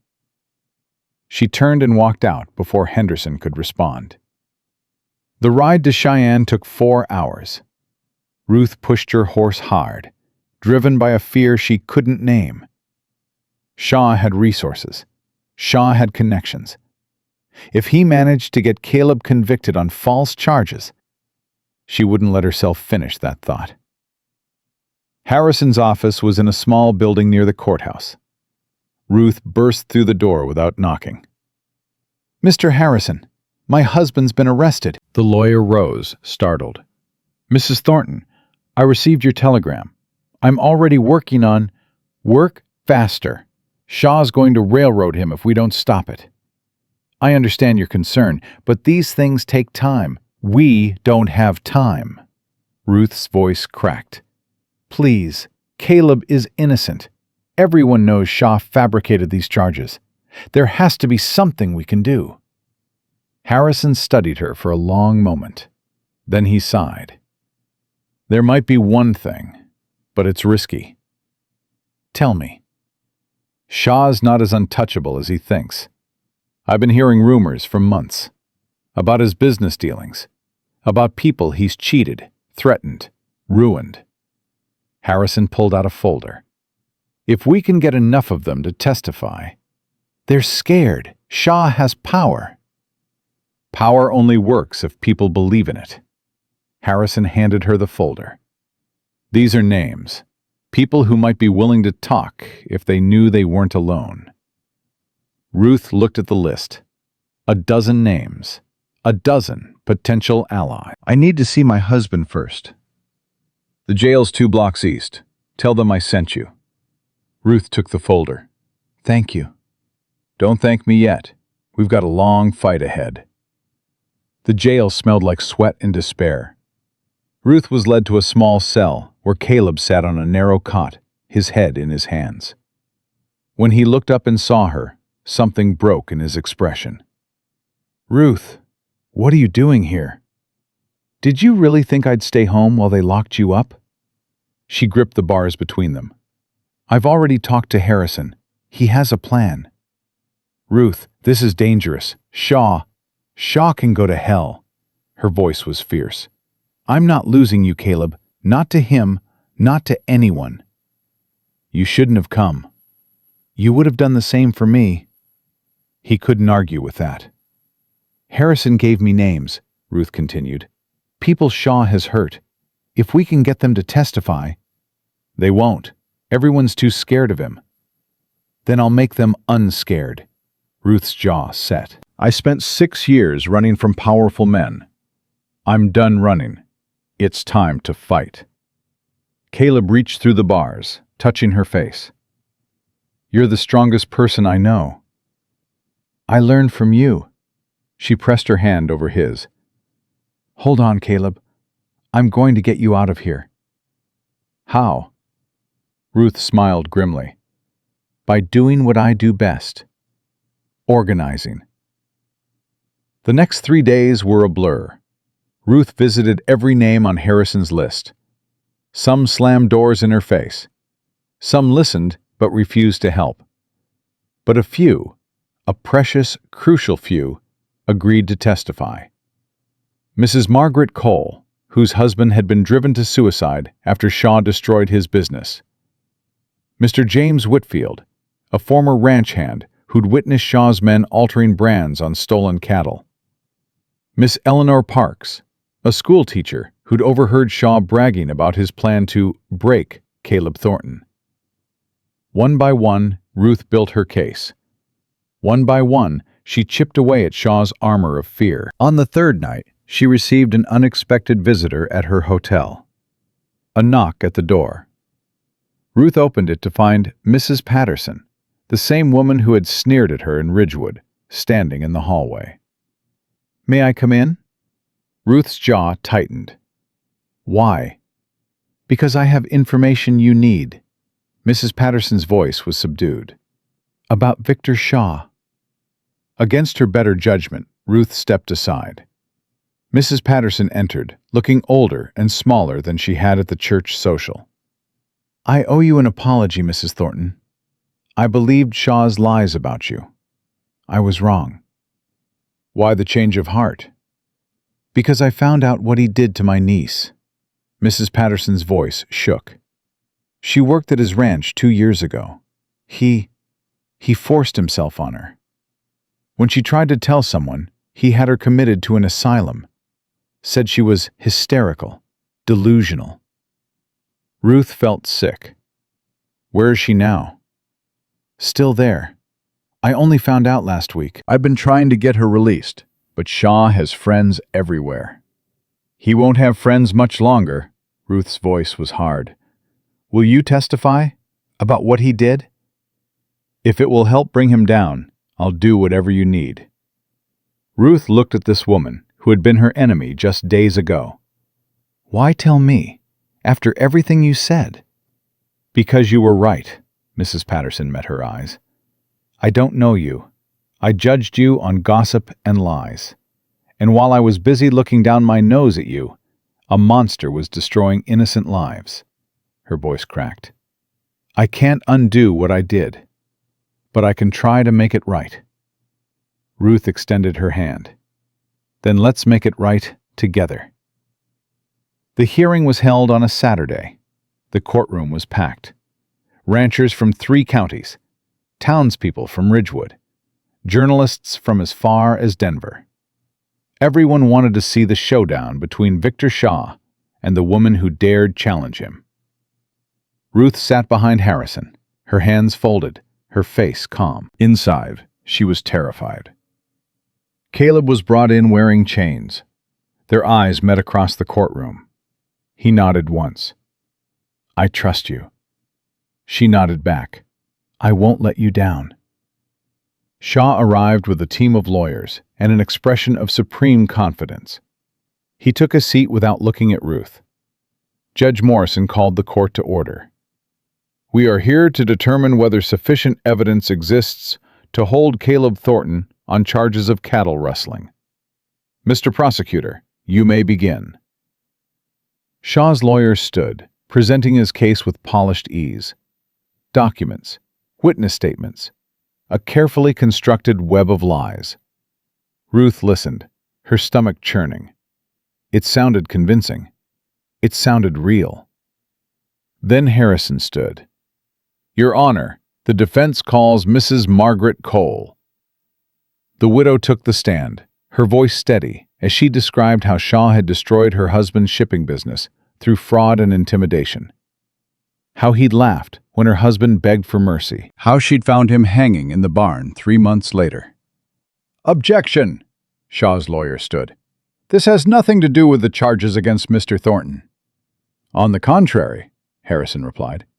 It establishes a pattern of criminal behavior by the plaintiff. I'll allow it, Judge Morrison said. Continue. One by one, the witnesses came. James Whitfield, describing the brand alterations he'd seen. Eleanor Parks, recounting Shaw's boasts about breaking Thornton. Mrs. Patterson, her voice shaking, telling the court about her niece in the asylum. And finally, Ruth herself. Mrs. Thornton, Harrison's voice was gentle. Can you describe the harassment you and your husband have endured? Ruth told them everything. The cut fences, the scattered cattle, the shooters on the ridge, the threatening note, Shaw's visit to their ranch, his cruel revelation of her past, his smug certainty that no one would believe her over him. And why didn't you report these incidents to the authorities? Because Shaw owns the authorities. Ruth's voice rang through the courtroom. He spent years building a network of fear. People are terrified to speak against him. But fear can't last forever. Eventually, the truth comes out. She looked directly at Shaw. It's out now. The courtroom erupted. Shaw's face went red, then white. His lawyers huddled together, whispering urgently. Judge Morrison banged his gavel. Order! Order in this court! The noise subsided. Based on the testimony presented, the judge continued, I find insufficient evidence to support the charges against Caleb Thornton. The defendant is released immediately. Ruth's heart soared. "Furthermore," Judge Morrison said, his voice sharp, "I am ordering an investigation into the activities of Victor Shaw. The allegations presented today are serious enough to warrant a full inquiry." Shaw shot to his feet. "This is outrageous." You can't. "I can, and I will." The judge's gaze was cold. "Mr. Shaw, I strongly suggest you cooperate with the investigation. Any attempt to intimidate witnesses or obstruct justice will result in immediate arrest." The gavel came down. "Court is adjourned." Ruth was on her feet before the echo faded, pushing through the crowd to reach Caleb. The guards removed his chains, and then he was there, his arms around her, holding her so tight she could barely breathe. "You did it," he whispered against her hair. "You actually did it. We did it." She pulled back to look at him. "Together." "Together," he agreed. They walked out of the courthouse hand in hand into the bright Wyoming sun. Shaw stood on the steps, watching them with murder in his eyes. "This isn't over, Thornton." Caleb stopped, turned. "No, it's not. But it will be. And when it is, you'll be the one in chains." "You think you've won? You think these people will protect you?" Shaw's voice was a snarl. I'll destroy you. Both of you. I'll burn everything you love to the ground. Try it. Ruth stepped forward, her voice steady. "I've survived worse than you, Mr. Shaw, and I'll be standing long after you're gone." Shaw's face contorted with rage. For a moment, Ruth thought he might strike her. Then he turned and stalked away, his lawyers hurrying after him. Caleb put his arm around Ruth's shoulders. "Let's go home." "Home." The word tasted sweet. "Yes, let's go home." The ride back to Thornton Creek Ranch was quiet, but it was a different kind of quiet. Not the silence of fear or uncertainty, the silence of peace. As they crested the final ridge and the ranch came into view, Ruth felt tears prick her eyes. The house, the barn, the people waiting on the porch, Molly, Elijah, Diego, all the hands who'd become family. "Welcome back, boss," Diego called. "Welcome back, Senora Ruth." Molly ran down the steps, pulling Ruth into a fierce hug. "You did it! You really did it!" I had help. You had courage. Molly pulled back, eyes shining. "That's all that matters." That night, they gathered around the big table in the ranch house. Every chair was filled. Every plate was piled high. Laughter and conversation flowed like water. Ruth looked around at the people she loved, at the home she'd built from nothing, at the man who'd given her a chance when she'd lost everything. Caleb caught her eye across the table, smiled. "What are you thinking?" he asked later, when the others had gone and they stood together on the porch. "I'm thinking this is more than I ever dreamed of." Ruth leaned into him. "A month ago I was running, scared, alone. Now I have a husband, a family, a home worth fighting for." "Worth dying for?" "Worth living for." She looked up at him. "That's better." Caleb kissed her softly. "We still got a fight ahead. Shaw's not finished." "I know, but we'll face it. Together." "Together," Ruth smiled. "I'm getting used to that word." "Good, because you're going to be hearing it for the rest of your life." They stood together, watching the stars come out over their land. Tomorrow would bring new challenges, new battles, new struggles. But tonight, they had everything they needed. Each other. 3 weeks after the hearing, Victor Shaw made his final move. Ruth woke to the smell of smoke. "Caleb!" She shook him awake. "Fire!" He was on his feet before his eyes fully opened. Through the window, orange light flickered against the darkness. "The barn!" Caleb grabbed his boots. "Stay here." "Like hell I will." They ran outside together. The barn was engulfed, flames shooting toward the sky. Horses screamed, Men shouted. Chaos everywhere. "Get the horses out!" Elijah was already at the barn doors, fighting the heat. "Diego, the water pump! Move!" Ruth grabbed a bucket and joined the line. Her arms burned, her lungs burned, but she kept moving, kept passing, kept fighting. "Ruth!" Caleb's voice cut through the roar. "The house!" She turned. Flames were licking at the back porch. The fire had spread faster than anyone realized. "No!" The word came out as a whisper, then louder. "No!" She ran toward the house, but Caleb caught her arm.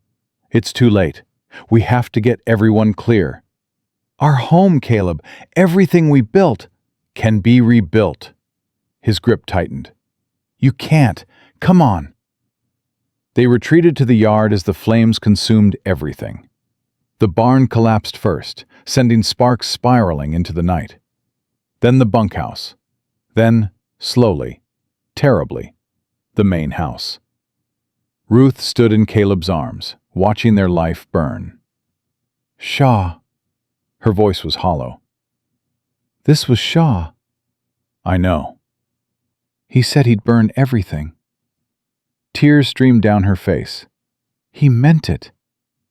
"He'll pay for this." Caleb's voice was steel. "I swear to God, he'll pay."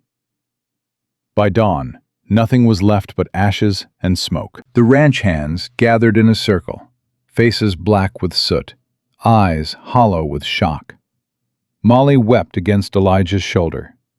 Diego stood with his fists clenched, staring at the ruins. "What do we do now, boss?" Billy's voice cracked. "Where do we go?" Caleb looked at the boy, then at his men, then at his wife. "Nowhere." His voice carried across the devastation. "We don't go anywhere." "But the ranch is more than buildings. It's land, it's people, it's everything we've built together." Caleb straightened. "Shaw thinks he's broken us. He's wrong. We're going to rebuild. Every fence, every barn, every board of this house. And when we're done, it'll be stronger than before." "With what money?" Elijah's voice was gentle. "Boss, we lost everything." "Not everything." Ruth stepped forward, her voice steady despite the tears on her cheeks. "We still have each other. We still have the land. And we still have the truth." "The truth won't buy lumber." "No, but it might buy something better." Ruth looked at Caleb. "The investigation into Shaw. If we can prove he did this—" "We can't prove anything," Elijah shook his head. "His men will have alibis. There won't be witnesses." "There's always witnesses." Ruth's jaw set. "Someone saw something. Someone knows something. We just have to find them." "And in the meantime, we got nothing. No shelter, no supplies, no—" "You got us." Everyone turned. A wagon was approaching from the road. Then another. Then another. A line of them, stretching back toward Ridgewood. Mr. Henderson was driving the first one. He climbed down, looking at the destruction with grim sympathy. "Heard about the fire, whole town did." He gestured to the wagons behind him. "We brought what we could. Food, blankets, tools. Mrs. Thompson's got lumber coming from the mill." Ruth's throat tightened. "Why?" "Because you were right," Henderson met her eyes.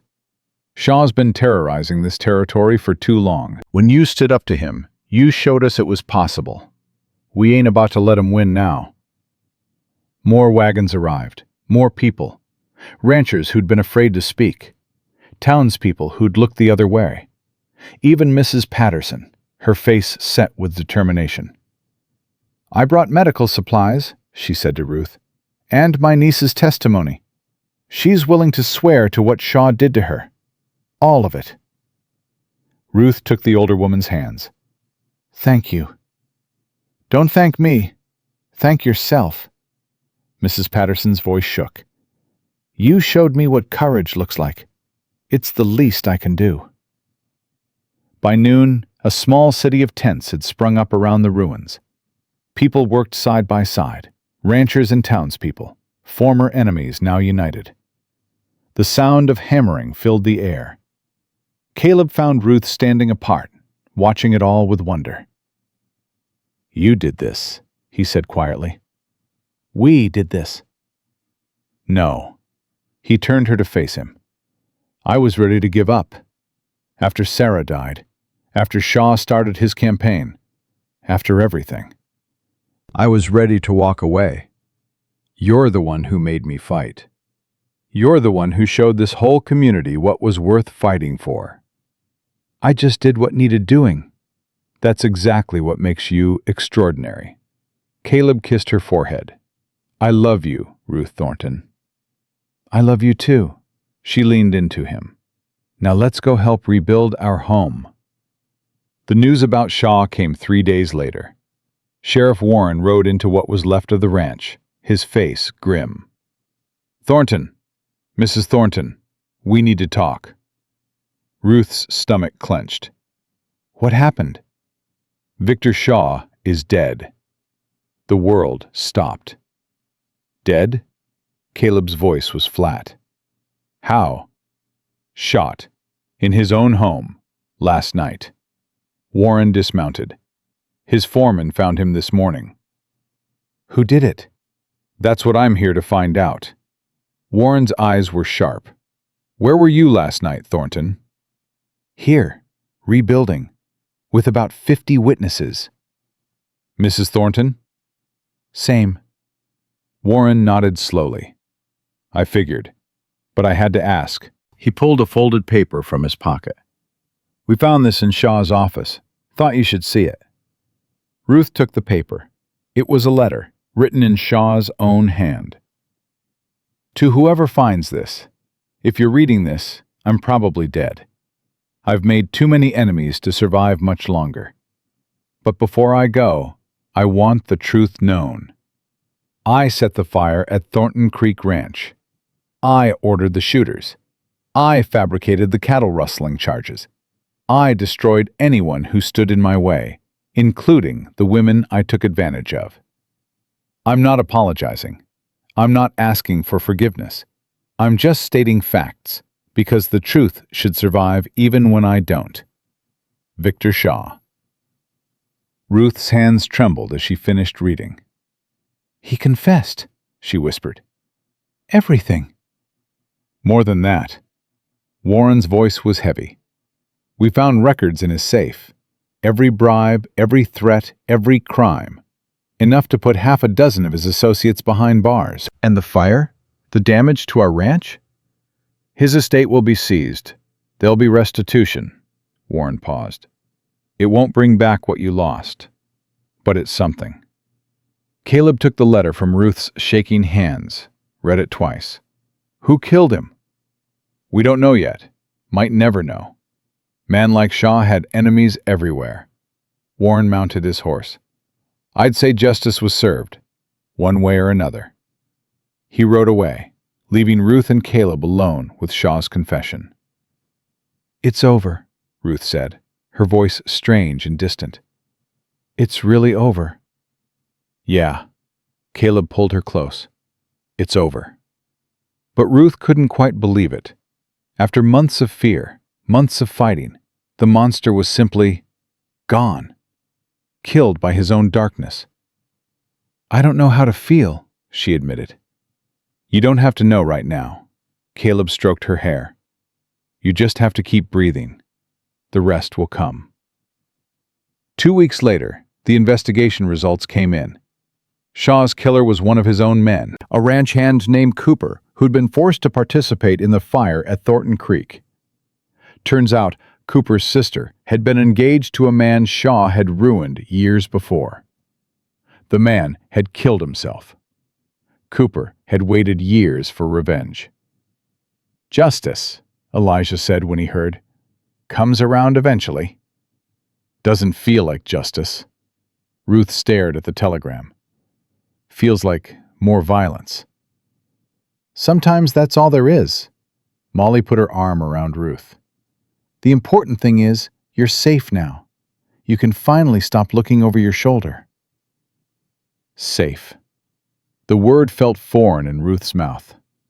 She'd spent so long being afraid that safety seemed like something that happened to other people. But as the days passed, she began to believe it. The rebuilding continued. Shaw's estate paid for materials, for labor, for everything they'd lost. The new house was bigger than the old one, with room for the family Ruth and Caleb were building. Because there was going to be a family. Ruth discovered it 6 weeks after the fire. The nausea, the exhaustion, the strange tenderness. She didn't tell Caleb right away. She was afraid. After losing her first baby, after believing for so long that she couldn't carry a child, she couldn't quite trust her own body. But Molly noticed. "You're pregnant," the older woman said flatly, watching Ruth push away her breakfast for the 3rd day in a row. Ruth's head snapped up. "How did you—" "Child, I've delivered more babies than I can count. I know the signs." Molly's face softened. "How far along?" "I don't know. Maybe 2 months?" Ruth's voice shook. "I'm scared, Molly. Last time was different. You were alone, sick, barely surviving." Molly took her hands. "This time you have a husband who loves you, a home, people who'll take care of you. What if something goes wrong? Then we'll face it together. But Ruth," Molly's eyes were bright with tears, "don't let fear steal this joy from you. You deserve to be happy about this." Ruth felt the first tears slip down her cheeks. "I am happy. I'm terrified and happy, and I don't know which one is stronger." "That's motherhood, child," Molly laughed wetly. "Get used to it." Ruth told Caleb that evening. They were sitting on the porch of their half-built house, watching the sun set over their land. The air smelled like sawdust and hope. "I need to tell you something," Ruth said. Caleb turned to her, concern flickering in his eyes. "What's wrong?" "Nothing's wrong." She took his hand, pressed it against her belly. "Everything's right." She watched his face change. Confusion, realization, joy, fear, joy again, overwhelming everything else. "Ruth," his voice cracked, "are you saying—" "I'm pregnant." The words came out on a sob of happiness. "We're going to have a baby." Caleb pulled her into his arms so tight she could barely breathe. She felt his whole body shaking. "I thought—" He couldn't finish. "I thought I'd never—" "I know," Ruth clung to him. "I thought the same thing. But here we are. Here we are." He pulled back, cupping her face, looking at her like she'd hung the moon. "I love you. I love you so much." "I love you too." She kissed him softly. "We're going to be parents." "We're going to be parents," he laughed, the sound full of wonder. "My God, Ruth, after everything we've been through." "This is our reward," she smiled through her tears. "This is what we were fighting for." The months passed quickly after that. The house was finished by September. A beautiful 2-story structure with a wraparound porch and windows that caught every ray of light. Ruth decorated it with curtains from the general store and quilts Molly helped her sew. The investigation into Shaw's crimes concluded in October. 6 of his associates went to prison. His ranch was broken up and sold to homesteaders who'd been pushed off their land. The territory breathed easier. In November, Thomas came to visit. He barely recognized the place. "You built all this?" He stood in the yard, turning in slow circles. "In a few months?" "We had help," Ruth smiled, her hand resting on her growing belly. "Turns out people will do amazing things when you ask." "I'm proud of you, Ruthie." Thomas's eyes were bright. "Mama and Papa would be proud too." "I hope so." Ruth looked at the house, the barn, the corrals filled with healthy cattle. "I hope they can see this, wherever they are." "They can," Thomas put his arm around her. "I'm sure of it." The baby came in February, during the worst blizzard of the year. Ruth labored for 16 hours while the wind howled and snow piled against the windows. Molly stayed by her side, steady and calm. Caleb paced the kitchen, wearing a groove in the new floorboards. "You need to sit down," Elijah told him. "You're making me dizzy." "I can't sit. I can't." Caleb's voice broke. What if something goes wrong? What if... Then Molly will handle it. That woman's delivered babies in worse conditions than this. Elijah pushed him into a chair. Trust her. Trust Ruth. They're both stronger than you're giving them credit for. Caleb sat. Stood. Sat again. Then he heard it. A baby's cry. Thin and reedy at first, then growing stronger. The most beautiful sound he'd ever heard. "Caleb!" Molly's voice rang from upstairs. "Get up here!" He took the stairs 3 at a time. Ruth was propped against the pillows, exhausted and radiant, holding a small bundle against her chest. "Come meet your daughter," she said. Caleb crossed the room on legs that felt like water. He looked down at the tiny face, the wisp of dark hair, the perfect little fingers. "She's beautiful," he whispered. "She's perfect." "She is."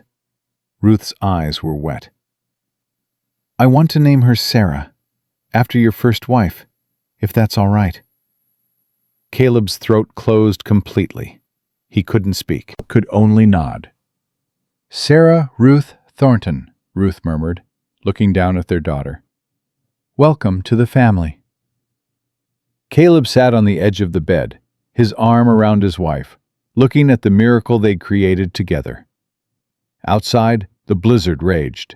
Inside, there was only warmth and love, and a future brighter than either of them had ever imagined. "Thank you," he finally managed. "For what?"